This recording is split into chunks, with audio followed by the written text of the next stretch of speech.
We welcome Dr. George Nield, the Associate Administrator of FAA's Office of Space Transportation. He has over 3 decades of experience in aerospace industry, including the Air Force, NASA, and industry. Today he'll be talking to us about the keys of success. Please welcome Dr. George Nield.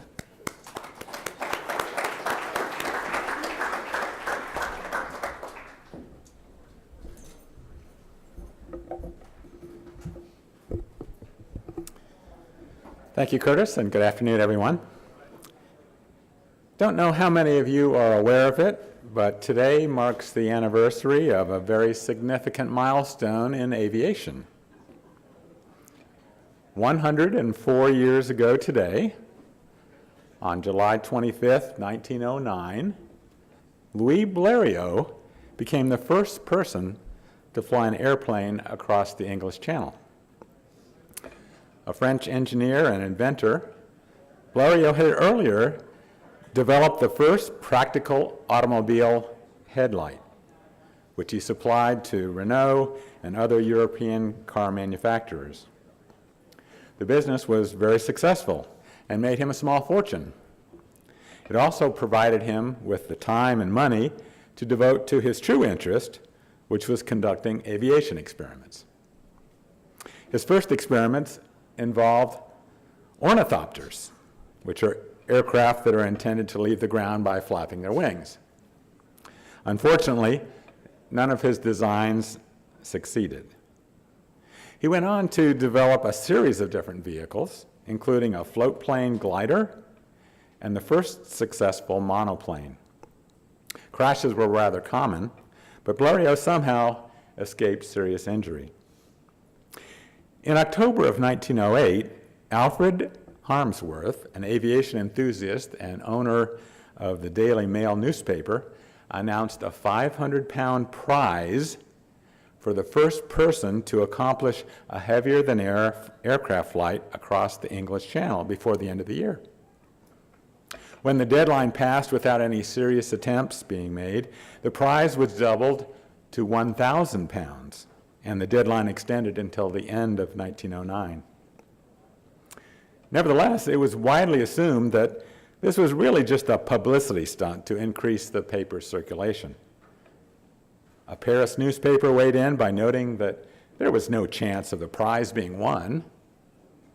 And Punch magazine decided to emphasize the point by offering a 10,000-pound prize for the first human flight to Mars. To the best of my knowledge, that one has not yet been claimed. The Channel Prize, though, did succeed in attracting attention, at least in aviation circles. In addition to Blériot, serious contenders included Hubert Lathan, an Englishman, who was considered the favorite by those in the know, and Charles d'Alembert, a Russian aristocrat who had been a student of Wilbur Wright. D'Alembert set up a base camp near Calais, but he suffered a major crash during a test flight and had to withdraw from the competition. Lathan made an attempt on July 19th, but he developed engine trouble about 2/3 of the way across the channel. As a consequence, he came down in the water and had to be rescued by a French destroyer. Although disappointed, he wasn't ready to give up. In fact, he immediately ordered a replacement aircraft from the factory, and it was delivered on July 22nd. Meanwhile, Blériot and his mechanics had arrived in Calais, but strong winds prevented any attempts on July 23rd and 24th. But on the evening of the 24th, the wind started to drop. So Blériot woke early and put his wife on board the French destroyer Escopette, which had been assigned to escort him on his flight. After a quick test hop, Blériot took off at 4:41 a.m. for the attempted crossing. With no altimeter, no engine gauges, no compass, he was literally flying by the seat of his pants. He established his initial heading by lining up with the Escopette, which was headed for Dover, but he quickly passed it. With the visibility deteriorating, He was later quoted as saying, "For more than 10 minutes, I was alone, isolated, lost in the middle of the immense sea, and I did not see anything on the horizon or a single ship." Finally, the coast came into view, and after circling a couple of times to lose altitude, he cut the power, and because of the gusty wind conditions, made a hard touchdown. Although his landing gear was damaged and one blade of the propeller was shattered, Blériot was unhurt. He had been airborne for 36 minutes and 30 seconds. After making his way to the harbor to meet up with his wife, he was greeted by a large crowd who treated him as a celebrity. It's interesting to think about what space-related accomplishments might someday be considered as comparable to Blériot's flight. Perhaps the first commercial space tourism flight, possibly the first commercial test flight to orbit the Earth with a crew on board, or maybe the first point-to-point space flight to cross the English Channel. As you know, the theme of the New Space Conference this year is preparing for exponential growth. Well, it seems to me that there are a number of basic prerequisites that need to be present before we can reasonably expect to see a healthy and rapidly growing commercial space industry. A robust market, demonstrated technology, and a regulatory framework. It certainly looks like the markets are there. NASA needs a way to take its astronauts to and from the International Space Station as soon as it is available. In the meantime, we're paying the Russians up to $71 million per seat to hitch rides on board Soyuz capsules. The suborbital segment looks even more promising. Last summer, the FAA's Office of Commercial Space Transportation and Space Florida jointly sponsored a study of potential markets for suborbital reusable vehicles that was conducted by the TARI Group and was mentioned earlier. They identified 8 different potential markets, including commercial human spaceflight, basic and applied research, aerospace technology test and demonstration, media and public relations, education, which we just talked about, satellite deployment, remote sensing, and point-to-point transportation. Now, the technology also seems to be in pretty good shape. After all, NASA has been successfully launching people into orbit for more than 50 years now. And this October, it will have been 9 years since scaled composites demonstrated industry's ability to conduct suborbital human spaceflights by winning the $10 million Ansari X Prize. How about the regulatory environment? Well, from the FAA's perspective, we're ready to go. In fact, we're already in discussion with about a half dozen companies, each of which is in the process of designing, building, and testing vehicles that will be capable of taking people up to the edge of space, where they will be able to look out the window and see the black sky and the curvature of the Earth and experience the magic of weightlessness. As directed by the Commercial Space Launch Amendments Act of 2004, spaceflight participants will be flying under an informed consent regime under which they will need to be thoroughly briefed on all of the risks that they will encounter, on all the things that could go wrong, that they could be seriously injured or even killed during the flight. And if, after having heard all of that, they still want to go, they'll be asked to sign some paperwork saying that they understand and accept the risks, at which point they'll be told to have a good flight. The FAA already has regulations on the books to ensure the safety of the uninvolved public, plus some top-level human spaceflight requirements dealing with crew member qualifications, environmental and life support systems, smoke and fire detection, and training for emergencies.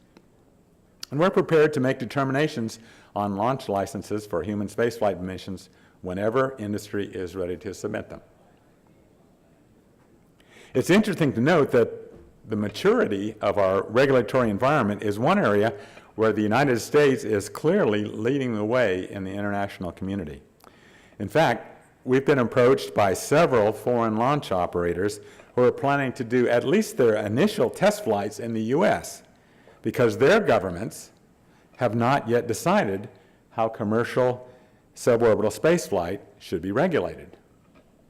Specifically, other countries may consider vehicles with wings to be aircraft, which could require that they be certified by aviation authorities, a process that could take a long time and be very expensive. So here in the U.S., we've got markets, we've got demonstrated technologies, and we've got a regulatory framework. Is that all that we need in order to experience exponential growth in commercial space? Well, I think a case can be made that those are the basic requirements. But as I reflect upon what enabled Blériot to make a difference in aviation, there may be a few additional keys to success that need to be in place to push us off of dead center and keep us moving forward rapidly. First, we need to encourage a spirit of innovation. Blériot was constantly trying out new ideas in order to find a better design approach. It took him several iterations before he settled on the monoplane configuration that he used to fly the channel. Burt Rutan and his team at Scaled Composites clearly exhibited that kind of spirit when they came up with the design for Spaceship One. Who would have guessed that you could build a spacecraft powered by laughing gas and rubber, or that by folding a vehicle in half during the flight to form a shuttlecock shape, you could dramatically cut down on reentry heating? If we want to significantly improve the safety and decrease the cost of traveling to space, we need to be open to new designs and new ways of doing business. Second, if we want to make progress, we need to be willing to accept reasonable levels of risk. With all of the accidents he experienced, Blériot seemed to be a believer in the philosophy of build, test, crash, repeat. Although he was very fortunate in that he usually walked away from his mishaps, on one particularly gusty day, he crashed the airplane he was flying into the top of a house, breaking several ribs and suffering internal injuries, resulting in a 3-week hospitalization. Amazingly, that incident does not seem to have affected his enthusiasm going forward. In terms of spaceflight, Congress has noted that space transportation is inherently risky. NASA, with all of its expertise, experience, and emphasis on safety, experienced 2 fatal accidents out of 135 space shuttle missions. Going forward, I'd like to think that the nation can do better. But the only way to completely avoid accidents would be not to launch at all. Finally, we need to cultivate a sense of urgency, whether that comes from trying to win a prize, beating out competitors in the marketplace, or being motivated by a general passion for progress. Having people who are dedicated to completing the mission as quickly as possible can really make a difference. 3 years after their historic flight in 1903, the Wright brothers were granted a patent for new and useful improvements in flying machines. But at that point, they became preoccupied with legal battles, which ended up impacting their work on new designs. As a result, they didn't conduct any flights at all in 1906 and 1907. By 1911, the Wright's aircraft were no longer competitive with the designs coming out of Europe. When World War I began, no acceptable U.S. designs were available.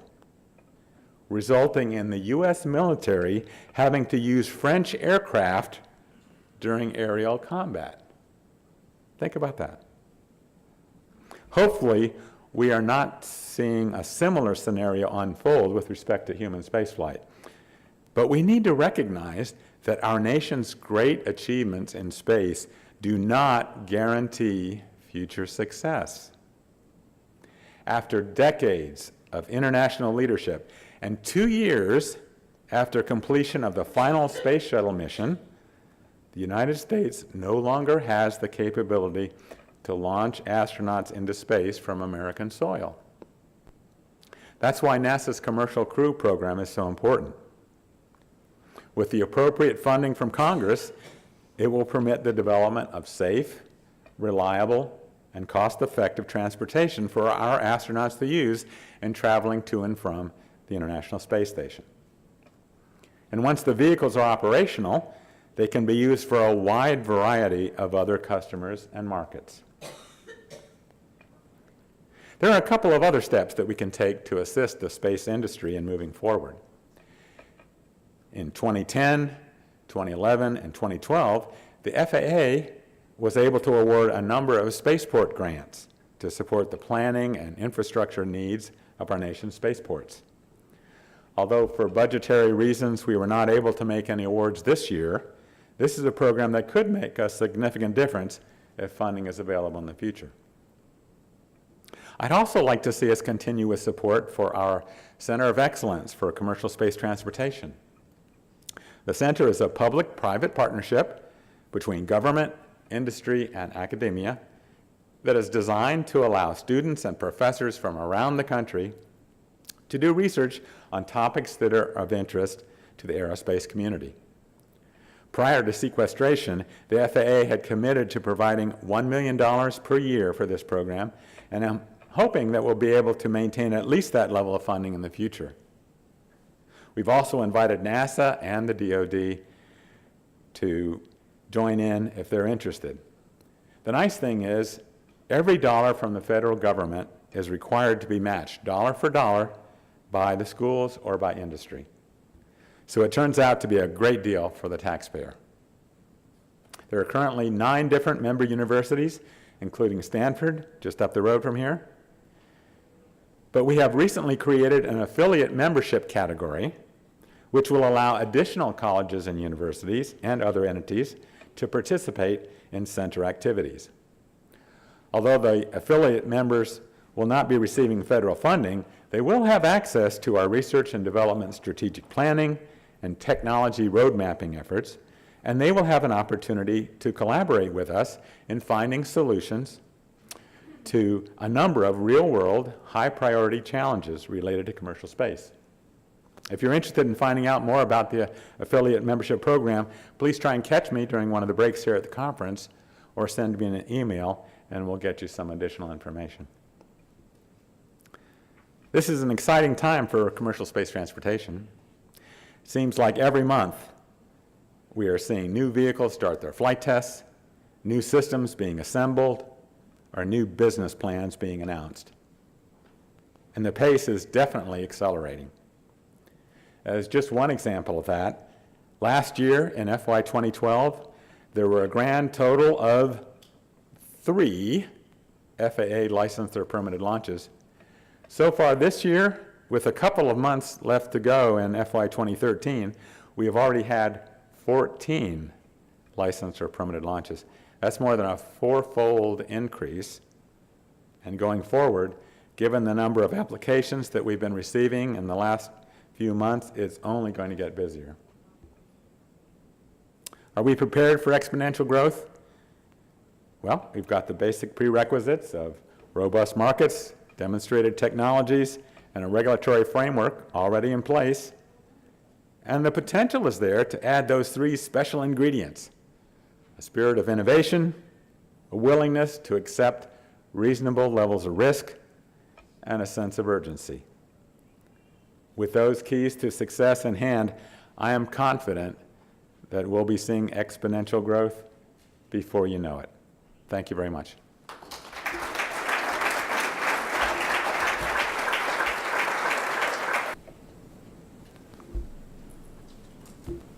Yes? Microphone's coming.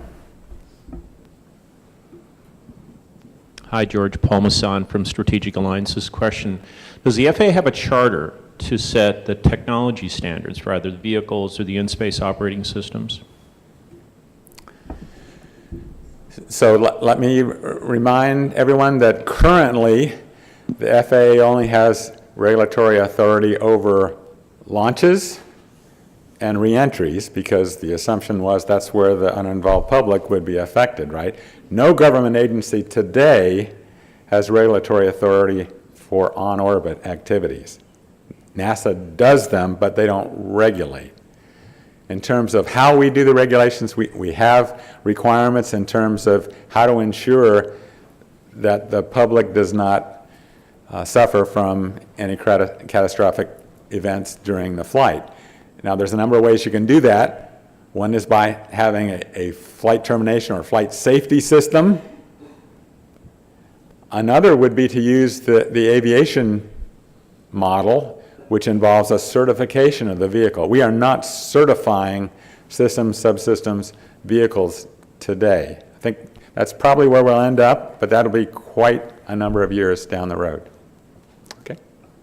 Other questions?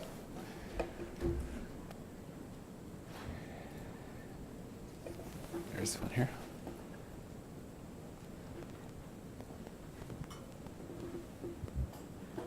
Hello. Okay. My name is Ioana Kozmuța, and I support the space portal at NASA Ames Research Center. I have a question regarding your comment about the regulatory role, especially for reentry systems. And if you can comment about, especially about the hypersonic portion of reentry.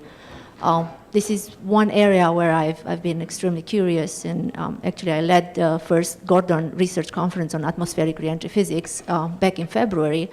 To my knowledge, none of the vehicles have any kind of safety feature or evacuation feature during their reentry. So is that something that FAA is looking into? Yeah, for very challenging technology, obviously. Again, we do have requirements in terms of how the reentries need to be conducted, and frankly, that comes down to primarily ensuring that you come down in the right place. So the first time that the FAA had ever granted a reentry license was for the Dragon capsule that SpaceX has used on their last several missions. So that was a first for us. It was a first for private industry, and we had to look at a lot of things. What if the rocket burn is too short? What if it's too long? Is there a possibility that you could end up coming down in Los Angeles or over some other populated area? So those are definitely things to look at. Again, we don't have requirements on the materials or the thickness of the heat shield or things like that, but we look at the hazards. What's the probability that someone could be impacted, and what is the way to mitigate those risks? Yes? Hi, George. Rob Kelso, Space Center, Hawaii. What do you see would be required in the next step instead of just doing a ballistic up and down, to do a short range point to point, like one island in Hawaii to another island in Hawaii as a part of growing that range? What regulatory things would be added on for that out of the FAA, if any? Frankly, I think that one's less regulatory challenges and more technology challenges. Interestingly, it seems to me that the point-to-point transportation through space is just a lot harder than you'd think it would be. And heating is a key element of that. If you look at the systems that are flying today, like the Spaceship One, the Spaceship Two, that model, they have a pretty short range if you wanted to fly them downrange instead of just straight up and straight down.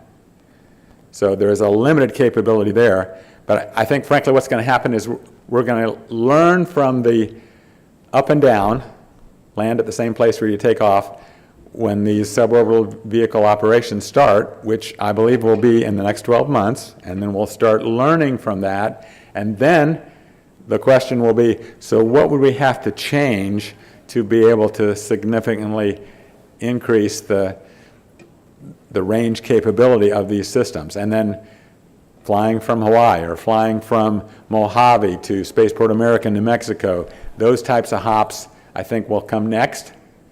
And then as we learn from that, such that people feel confident that you don't have to be unnecessarily concerned over overflying populated areas, then we'll have the ability to look at longer range. And of course, that is the holy grail of a lot of these systems, is to say, is there a way to fly to the other side of the world fast? There's a huge market for that, but it's pretty hard. The amount of energy you need to do that is almost as much as it takes to actually go into orbit. So we know that's coming, but it's a little ways downstream. Okay, I think we have time for one or two more.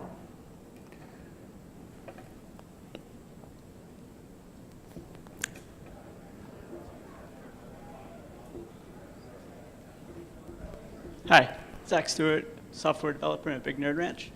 You mentioned the early decline of the aviation industry in the States, where the Wright brothers lost their edge and thus the United States aviation industry did and were surpassed by Europe. We kind of see this pattern a lot in technology in the States, where we invent and innovate something and then we get passed up. Take the internet, for example. What do you think is the biggest risk of that happening in the space industry, and how can we mitigate it?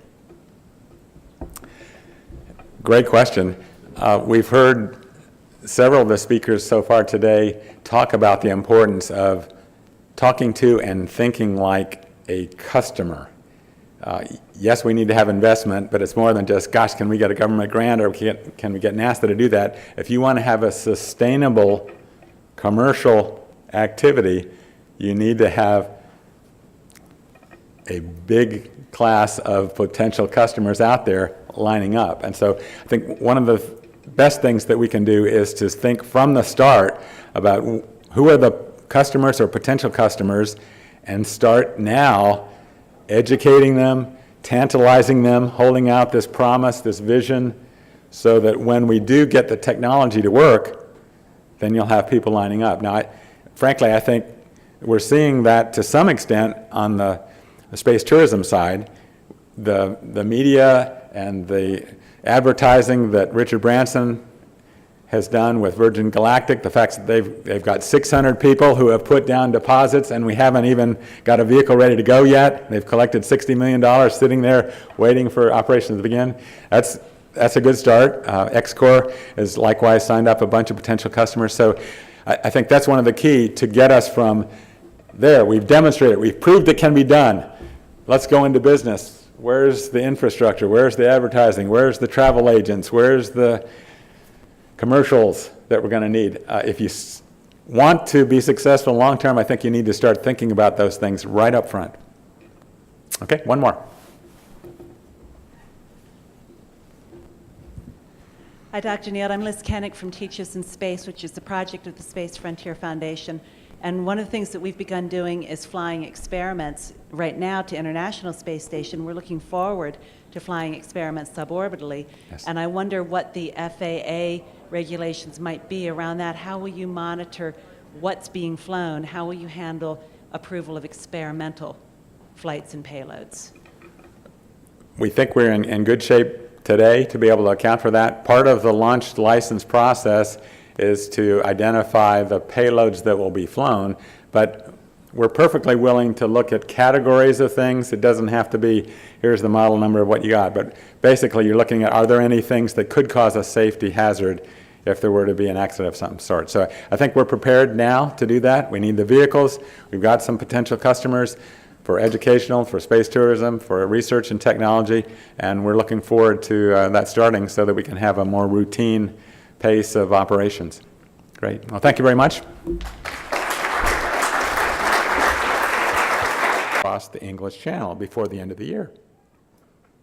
When the deadline passed without any serious attempts being made, the prize was doubled to £1,000, and the deadline extended until the end of 1909. Nevertheless, it was widely assumed that this was really just a publicity stunt to increase the paper's circulation. A Paris newspaper weighed in by noting that there was no chance of the prize being won.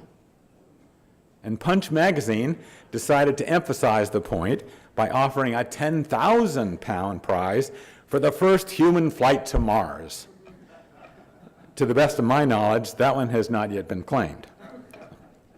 The Channel Prize, though, did succeed in attracting attention, at least in aviation circles.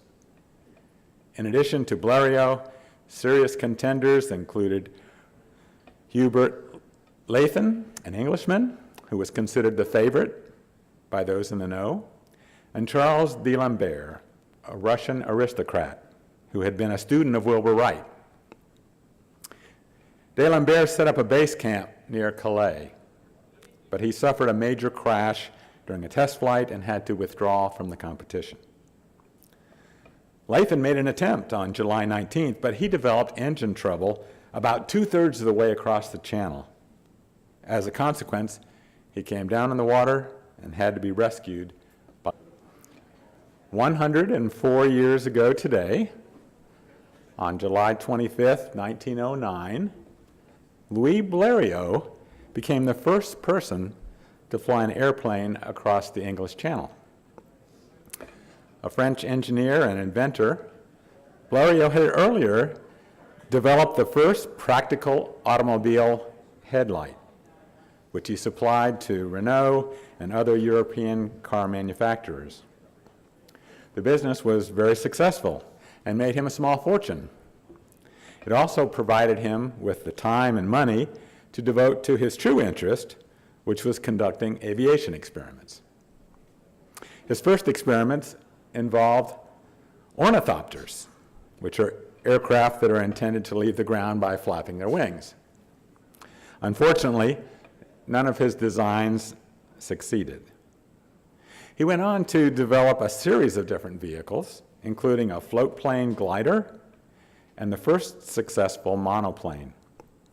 Crashes were rather common, but Blériot somehow escaped serious injury. In October of 1908, Alfred Harmsworth, an aviation enthusiast and owner of the Daily Mail newspaper, announced a 500-pound prize for the first person to accomplish a heavier-than-air aircraft flight across. We welcome Dr. George Nield, the Associate Administrator of FAA's Office of Space Transportation. He has over 3 decades of experience in aerospace industry, including the Air Force, NASA, and industry. Today he'll be talking to us about the keys of success. Please welcome Dr. George Nield.